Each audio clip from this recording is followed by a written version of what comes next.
Hey guys, it's Dr. McGrath again talking about the unknown that you guys are doing for the lab report. So hopefully you watched the other video where I had it already drawn up on the board so you kind of get where I'm going with this. Now I'm going to go with like a fictitious gram negative, and we're going to talk about that one. So the first thing you want to do for your gram negative, since everybody's gram negatives are bacilli, there were no cocci gram negatives, that doesn't really divide it in half at the beginning.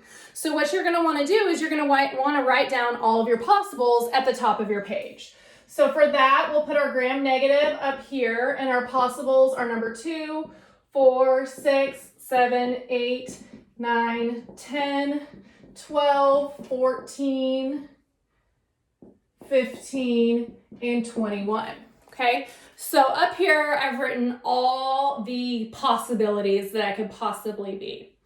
And what I want to do then is I want to look through my notes and look online and everything for what will be a good first test to start with. And I've told you guys multiple times that a good first test to start with is a carbohydrate test, because most everything can eat carbs and they do that differently. You're not testing for one little teeny enzyme, you're testing for a whole process.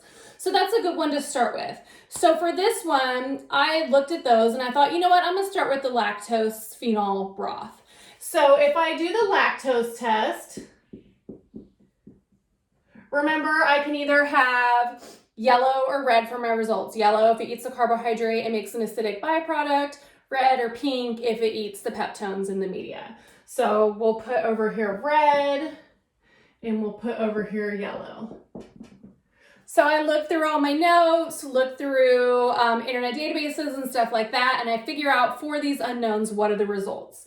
So it comes to, for the ones that turn red, so they eat the peptone, not the lactose, it's number 21, 15, 14, 12, 10, 9, 7, and 2. And then the ones that are yellow are 8, 6, and 4.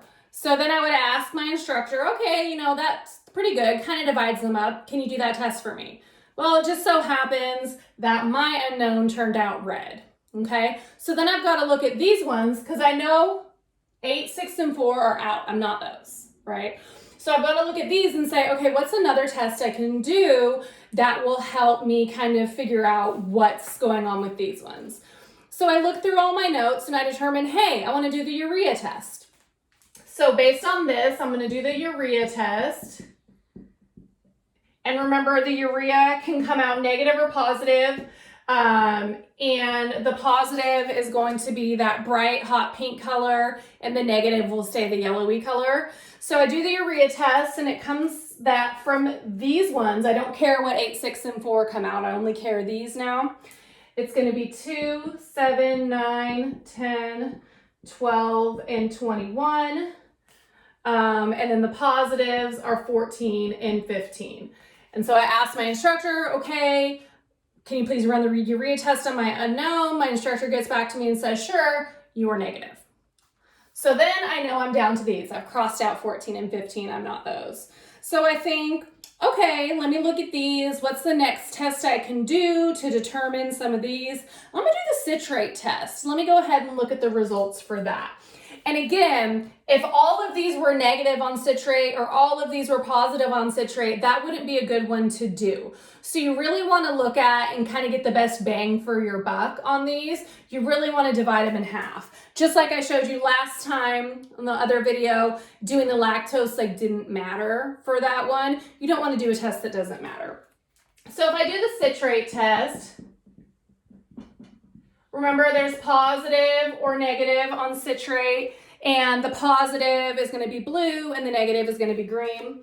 So on this one, I'm going to move the positive over here, do the negative on this side. So the negative of this, remember, I only care about these ones, is number 9. Everybody else was positive.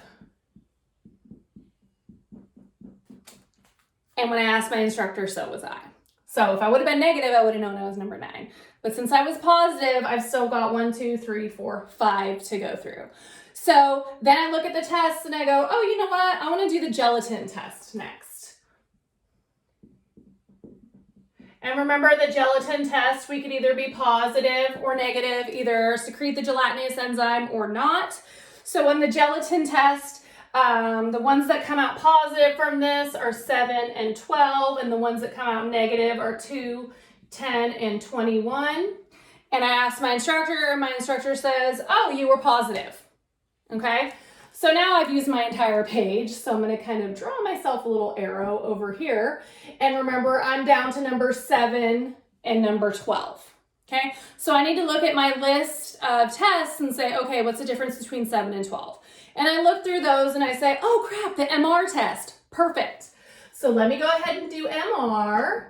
And remember the MR test, it could either come out positive or negative. Positive would be the methyl red stays red because we've made an acidic byproduct and gone through the mixed acid pathway. And the negative would be negative. We did not go through the mixed acid pathway. And so on this one, number 12 is positive and number 7 is negative. So when I ask my instructor, hey, can you please do the MR test? And they tell me I'm negative, then I know, oh my gosh, all right, I'm number 7. And so that's how we would go through and determine. The first one I showed you guys was a little bit less involved. This one was really involved.